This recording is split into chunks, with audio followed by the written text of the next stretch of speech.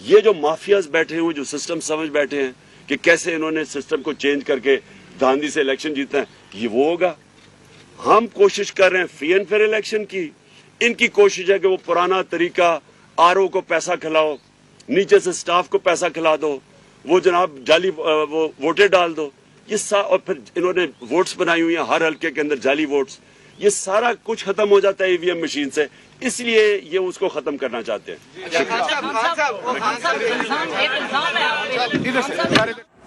اسلام آباد میں chairman P T I Imran Khan press conference میں کہا کہ بہت سے سیاستدانوں اور صحافیوں نے کہا تھا کہ یہ مراسلہ جھوٹ ہے، سفیر اور امریکی آفیشل کی ملاقات عدم اعتماد پیش ہونے سے پہلے ہوئی، ساتھ ہی انہوں نے کہا کہ مراسلہ سچا ہے اور شہباز شریف اس حوالے سے معافی مانگیں۔ انہوں نے کہا کہ قومی سلامتی کمیٹی نے تسلیم کیا کہ مراسلہ حقیقت ہے، سپریم کورٹ مراسلے کی کھلی سماعت کرے، سپریم کورٹ تحقیقات کرے تو پتہ چلے گا کون کون ملوث ہے۔